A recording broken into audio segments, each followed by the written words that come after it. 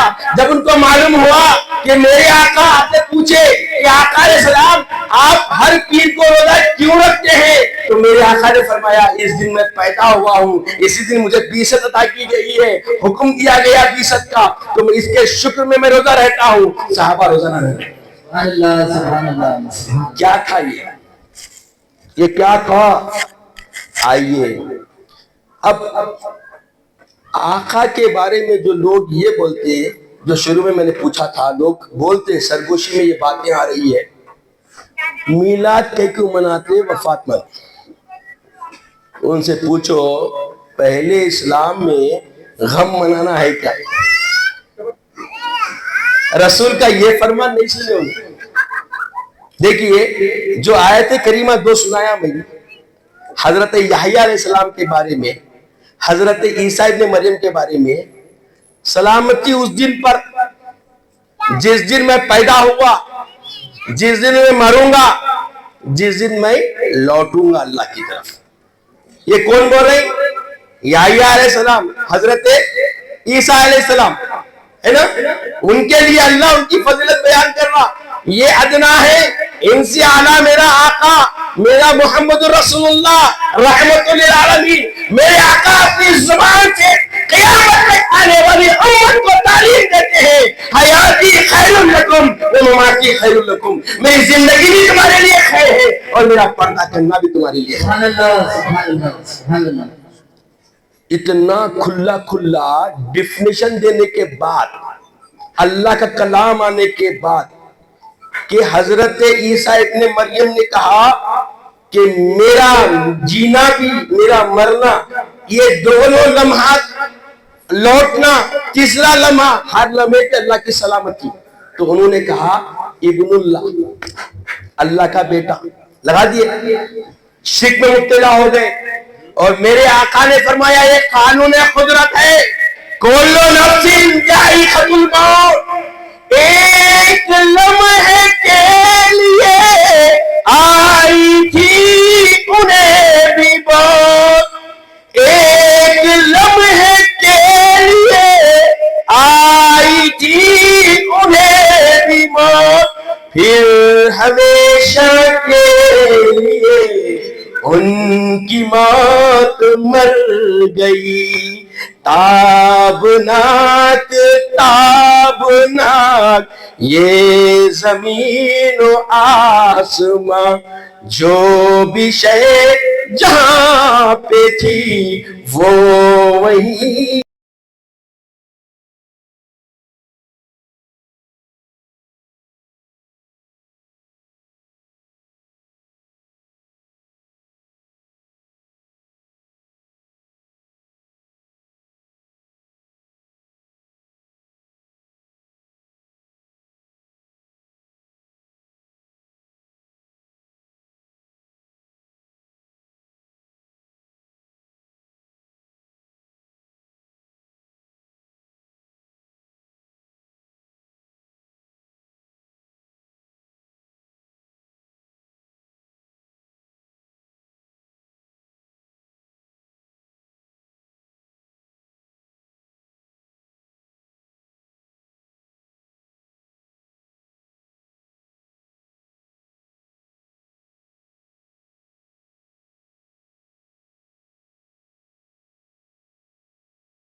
جدھر بنے ادھر ٹریفک کے لیے مصیبت کا ذریعہ نہیں بننا، اس کا عمل اختیار کرنے کا جو حکم آقا نے عطا فرمایا۔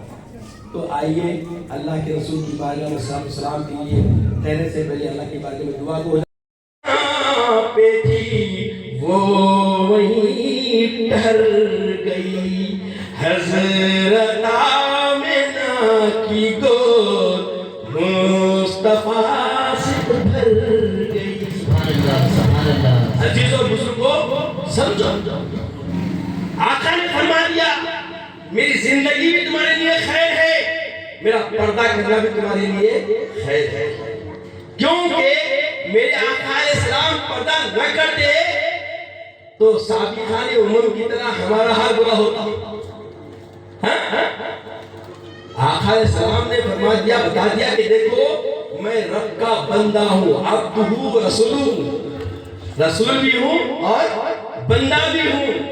بندے کے لیے فنا ضروری ہے اور بقا رب کی وفا میں ہے، تو میرے آقا نے بندگی کا سلیقہ ایسا پیش کیا، اللہ نے ایسی بقا عطا فرمائی کہ آپ کی ذات مقدسہ کو اللہ نے ساری مخلوق میں سب سے برتر کر دیا۔ خدا کی ذات کے بعد اگر لائق نازل لائق ادب کوئی ذات ہے تو ذات محمد رسول اللہ۔ سبحان اللہ سبحان اللہ سبحان اللہ۔ نعرہ تکبیر، نعرہ رسالت، علماء اہل سنت، بعد خدا تو یہ قصہ مختصر۔ سبحان اللہ سبحان یہ فرق قائم رکھ کے قیامت تک آنے والی امت کو دے دیا کہ دیکھو میں عبدہ و رسول ہوں، اور یہ جو پیغام کامل محمد رسول اللہ نے پہنچایا، اس سے پہلے کوئی نبی کی زندگی اتنی کامیاب نہیں تھی۔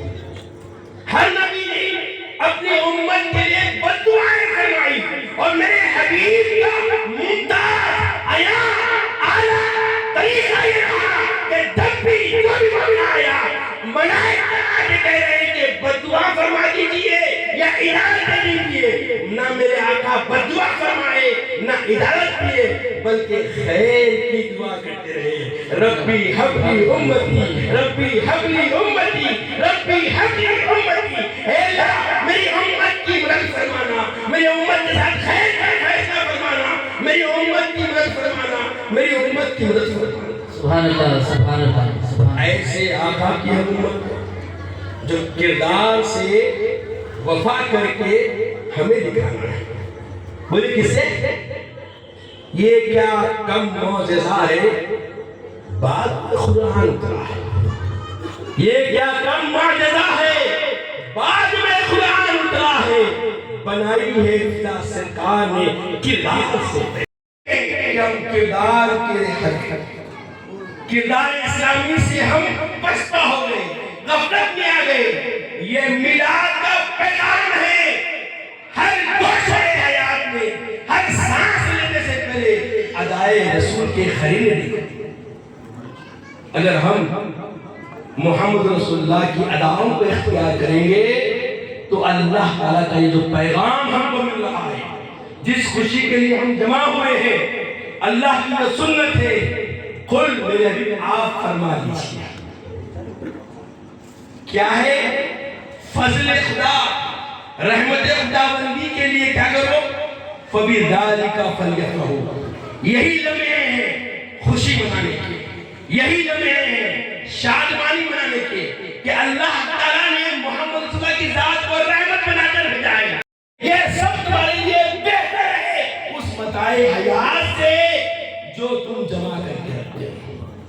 آج ہم بلڈنگ بنا رہے، کامیابی نہیں ہے۔ آج ہم گھر میں آرائش کے لیے، زینت کے لیے مخمل بچھا رہے، کامیابی نہیں ہے۔ دیکھیے سیدنا عمر فاروق کی زندگی دیکھیے، سیدنا عثمان غنی کی زندگی دیکھیے، سیدنا ابوبکر صدیق رضی اللہ عنہ کی زندگی دیکھیے، سیدنا علی ابن طالب کرم اللہ وجہہ الکریم کی حیات طیبہ دیکھیے۔ یہ ساری امت کے خلیفۃ المسلمین تھے، مگر ان کی زندگی کیا کمی نہیں کی تھی۔ ایک موقع آیا، ایک شخص